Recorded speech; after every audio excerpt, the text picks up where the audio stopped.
ಮೂಲದ ಜ್ಯೋತಿಷಿಗಳು ಕೂಡ ಸಿಕ್ಕಿದ್ರು. ಮೈಕ್ ಹಿಡಿದಾಗ ಈ ರೀತಿ ಹೇಳಿದ್ರು. ಗುರೂಜಿ ಅಂತೇಳಿ ಜ್ಯೋತಿಷರು ಬೆಂಗಳೂರಿಂದ ಬಂದಿದ್ದೇವೆ. ಶ್ರೀರಾಮ ಜನ್ಮಭೂಮಿ ಅನ್ನೋಂಥ ಹೆಸರನ್ನ ಕೇಳಿದ್ರೆ ಮೈ ರೋಮಾಂಚನವಾಗಂಥದ್ದು.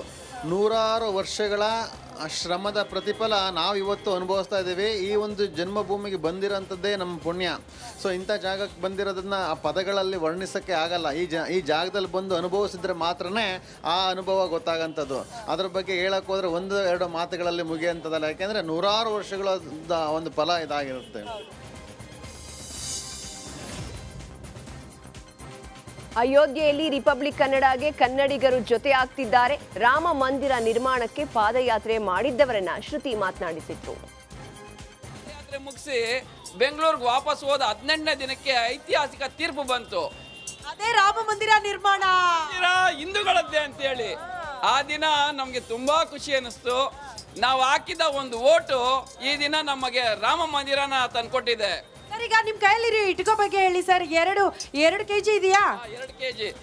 ಇದೇನಂದ್ರೆ ನಾವು ಬೆಂಗಳೂರಿನಿಂದ ಇಲ್ಲಿಗೆ ಬಂದಿದ್ರಿ. ಆ ಒಂದು ನೆನಪಿಗೆ ಇರಲಿ ಅಂತೇಳಿ ನಮ್ಮ ಉಡಿ.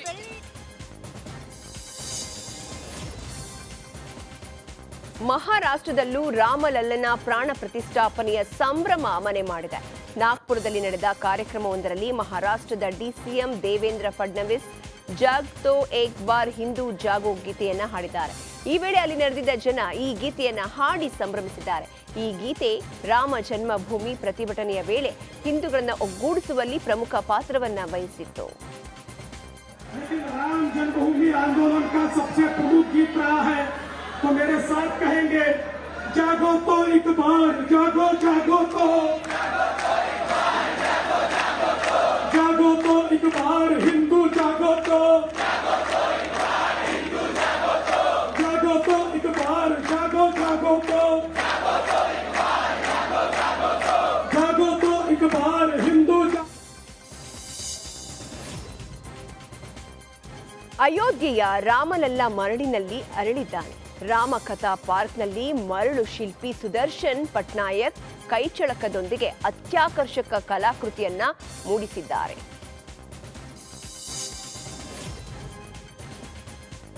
ಬಾಲರಾಮನ ಪ್ರಾಣ ಪ್ರತಿಷ್ಠಾಪನೆಗೆ ಕ್ಷಣಗಣನೆ ಶುರುವಾಗಿದೆ. ಆಸ್ಟ್ರೇಲಿಯಾದಲ್ಲೂ ಕೂಡ ರಾಮೋತ್ಸವದ ಸಂಭ್ರಮ ಮನೆ ಮಾಡಿದೆ.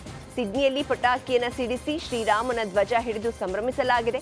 ರಾಮ ಭಕ್ತರಿಂದ ಕಾರ್ ರ್ಯಾಲಿಯನ್ನ ಕೂಡ ನಡೆಸಲಾಗಿದೆ.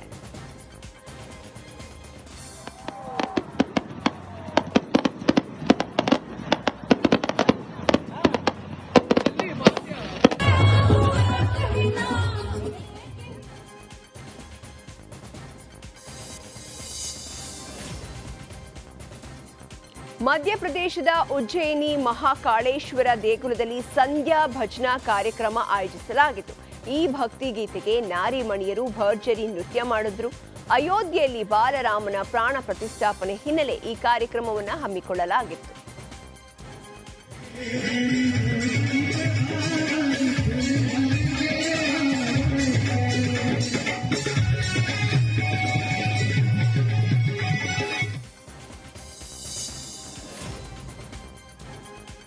ದೇಶದೆಲ್ಲೆಡೆ ಅಯೋಧ್ಯೆಯ ರಾಮ ಮಂದಿರದ ಪ್ರಾಣ ಪ್ರತಿಷ್ಠಾಪನೆಯ ಬಗ್ಗೆ ಉತ್ಸಾಹದ ವಾತಾವರಣ ನಿರ್ಮಾಣವಾಗಿದೆ. ಮತ್ತೊಂದೆಡೆ ಕೆಲವರು ಇನ್ನೂ ರಾಮ ಮಂದಿರದ ಬಗ್ಗೆ ಪ್ರಶ್ನೆಗಳನ್ನ ಎತ್ತುತ್ತಾ ಇಡೀ ಕಾರ್ಯಕ್ರಮದ ಬಗ್ಗೆ ಲೇವಡಿ ಮಾಡ್ತಾ ಇದ್ದಾರೆ. ಬಿಹಾರದಲ್ಲಿ ಮಾಜಿ ಸಂಸದ ಅಲಿ ಅನ್ವರ್ ಅನ್ಸಾರಿ ಸಭೆಯೊಂದರಲ್ಲಿ ರಾಮ ಮಂದಿರದ ಬಗ್ಗೆ ಪ್ರಶ್ನೆ ಮಾಡುತ್ತಾ ಇಡೀ ಸಮಾರಂಭದ ಬಗ್ಗೆ ಲೇವಡಿ ಮಾಡ್ತಾ ಇದ್ರು. ರಾಮ ಮಂದಿರದ ರಚನೆಯ ಬಗ್ಗೆ, ರಾಮನ ಬಗ್ಗೆ ಈತ ಪ್ರಶ್ನೆ ಮಾಡುತ್ತಿರುವಾಗಲೇ ಕಾಕತಾಳೀಯ ಎನ್ನುವಂತೆ ಪೆಂಡಾಲ್ ಸಮೇತ ಸ್ಟೇಜ್ ಕುಸಿದು ಬಿದ್ದಿದೆ. ಪಸ್ಮಾಂಡ ವಂಚಿತ್ ಮಹಾಸಂಘಟನ್ ಜನವರಿ 18ರಂದು ಗಯಾದಲ್ಲಿ ಸಭೆಯನ್ನು ಆಯೋಜಿಸಿದ್ರು. ಅದೇ ಸಭೆಯಲ್ಲಿ ಈ ಘಟನೆ ನಡೆದಿದೆ.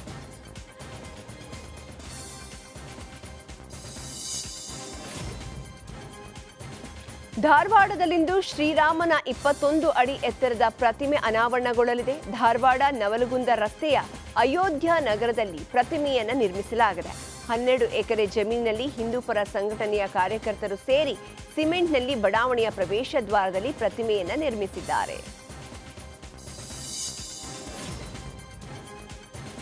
ಧಾರವಾಡಕ್ಕೂ ಶ್ರೀರಾಮನಿಗೂ ನಂಟಿದೆ. ಶ್ರೀರಾಮನು ವನವಾಸದ ವೇಳೆ ಇಂದಿನ ಹೆಬ್ಬಳ್ಳಿ ಗ್ರಾಮದಲ್ಲಿ ಸೀತಾಮಾತೆ ಲಕ್ಷ್ಮಣನ ಜೊತೆ ಕೆಲವು ಕಾಲ ವಿಶ್ರಾಂತಿಯನ್ನು ಪಡೆದಿದ್ದನು ಅನ್ನೋದು ಇಲ್ಲಿನವರ ನಂಬಿಕೆ.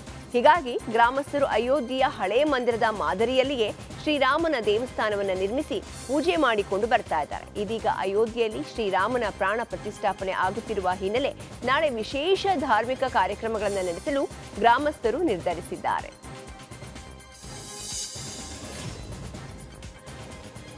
ಅಯೋಧ್ಯೆಯಲ್ಲಿ ನಾಳೆ ಶ್ರೀರಾಮನಿಗೆ ಪ್ರಾಣ ಪ್ರತಿಷ್ಠಾಪನೆ ಮಾಡಲಾಗುತ್ತದೆ. ಹೀಗಾಗಿ ಇಡೀ ದೇಶದಲ್ಲಿ ಶ್ರೀರಾಮನ ನಾಮಸ್ಮರಣ ಮಾಡಲಾಗ್ತಾ ಇದೆ. ಮುದ್ರಣ ಕಾಶಿ ಗದಗ ಜಿಲ್ಲೆಯ ಶ್ರೀ ವೀರೇಶ್ವರ ಪುಣ್ಯಾಶ್ರಮದಲ್ಲಿ ಸಂಗೀತಗಾರರು ಕೂಡ ಶ್ರೀರಾಮನಿಗಾಗಿ ಹಾಡುಗಳನ್ನು ಹಾಡುವ ಮೂಲಕ ತಮ್ಮದೇ ಆದ ಭಕ್ತಿಯನ್ನ ಮೆರೆದಿದ್ದಾರೆ. ನಿತ್ಯ ಶ್ರೀ ವೀರೇಶ್ವರ ಪುಣ್ಯಾಶ್ರಮದಲ್ಲಿ ಸಂಗೀತ ಅಭ್ಯಾಸ ಮಾಡಲಾಗ್ತಾ ಇದೆ. ಆದರೆ ಈಗ ಶ್ರೀರಾಮನ ಹಾಡುಗಳನ್ನು ಹಾಡುವ ಮೂಲಕ ತಮ್ಮದೇ ಭಕ್ತಿಯನ್ನ ಪ್ರದರ್ಶಿಸಿದ್ದಾರೆ. ಅಯೋಧ್ಯೆಯಲ್ಲಿ ಶ್ರೀರಾಮ ವಿಗ್ರಹದ ಪ್ರಾಣ ಪ್ರತಿಷ್ಠಾಪನೆಗೆ ಕ್ಷಣಗಣನೆ ಆರಂಭವಾಗಿದೆ. ಉಡುಪಿಯ ಚಂದ್ರಮೌಳೇಶ್ವರ ದೇವಾಲಯದಲ್ಲಿ ರಾಮತಾರಕ ಮಂತ್ರ ಹೋಮ ಕೈಗೊಳ್ಳಲಾಗಿದೆ. ಪರ್ಯಾಯ ಪುತ್ತಿಗೆ ಶ್ರೀಗಳ ನೇತೃತ್ವದಲ್ಲಿ ಚಂದ್ರಮೌಳೇಶ್ವರ ದೇವಾಲಯದಲ್ಲಿ ರಾಮತಾರಕ ಹೋಮವನ್ನು ನಡೆಸಲಾಯಿತು. 13 ಹೋಮ ಕುಂಡಗಳಲ್ಲಿ 130 ಕೆಜಿ ತುಪ್ಪವನ್ನು ಬಳಸಿ 130 ಋತ್ವಿಜಯರು ರಾಮತಾರಕ ಮಂತ್ರ ಹೋಮ ಮಾಡಿದ್ರು.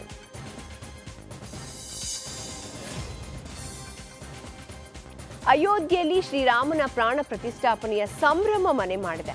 ಅದರಂತೆ ರಾಜ್ಯದಲ್ಲಿ ಜನ ಶ್ರೀರಾಮನ ಮೇಲಿರುವ ಭಕ್ತಿ ಮತ್ತು ಪ್ರೀತಿಯನ್ನ ವಿವಿಧ ರೀತಿಯಲ್ಲಿ ತೋರಿಸ್ತಾ ಇದ್ದಾರೆ.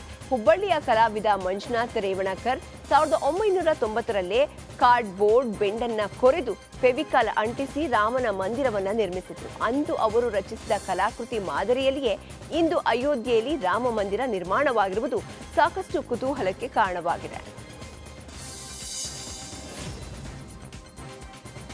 ಅಯೋಧ್ಯೆಯಲ್ಲಿ ಶ್ರೀರಾಮನ ಪ್ರಾಣ ಪ್ರತಿಷ್ಠಾಪನೆ ಪ್ರಯುಕ್ತ ಹಲವು ಸಾಂಸ್ಕೃತಿಕ ಕಾರ್ಯಕ್ರಮಗಳನ್ನು ಆಯೋಜಿಸಲಾಗಿದೆ. ಹುಬ್ಬಳ್ಳಿಯ ಯುವಕನಿಗೆ ಅಯೋಧ್ಯೆಯಲ್ಲಿ ಭರತನಾಟ್ಯ ಪ್ರದರ್ಶನಕ್ಕೆ ಆಹ್ವಾನ ಬಂದಿದೆ. ಈ ಕಾರ್ಯಕ್ರಮದಲ್ಲಿ ಭಾಗವಹಿಸಲು ಹುಬ್ಬಳ್ಳಿಯ ವಿದ್ವಾನ್ ಸುಜಿಯ ಶಾನ್ಭಾಗ್ ಅವರಿಗೆ ಆಹ್ವಾನ ಬಂದಿದೆ.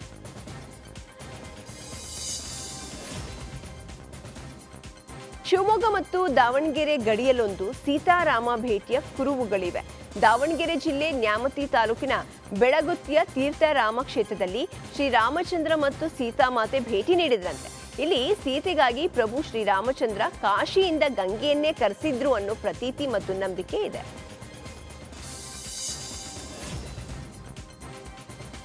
ಕೋಲಾರದಲ್ಲಿ ರೂಬ್ರಿಕ್ಸ್ ಕ್ಯೂಬ್ನಿಂದ ಶ್ರೀರಾಮನ ಪ್ರತಿಮೆಯನ್ನ ನಿರ್ಮಿಸಲಾಗಿದೆ. ಸುಮಾರು 500 ರೂಬ್ರಿಕ್ಸ್ ಕ್ಯೂಬ್ನಿಂದ ಪ್ರತಿಮೆ ನಿರ್ಮಿಸಲಾಗಿದೆ. ಪ್ರಥಮ PUC ಓದುತ್ತಿರುವ ಡಾಕ್ಟರ್ ಯುಕ್ತ ಶ್ರೀರಾಮನ ಪ್ರತಿಮೆಯನ್ನ ನಿರ್ಮಿಸಿದ್ದಾರೆ. 10 ನಿಮಿಷದಲ್ಲಿ 6 ಅಡಿಯಲ್ಲಿ ಶ್ರೀರಾಮನ ಪ್ರತಿಮೆ ನಿರ್ಮಿಸಿದ್ದು ವಿಶೇಷವಾಗಿದೆ.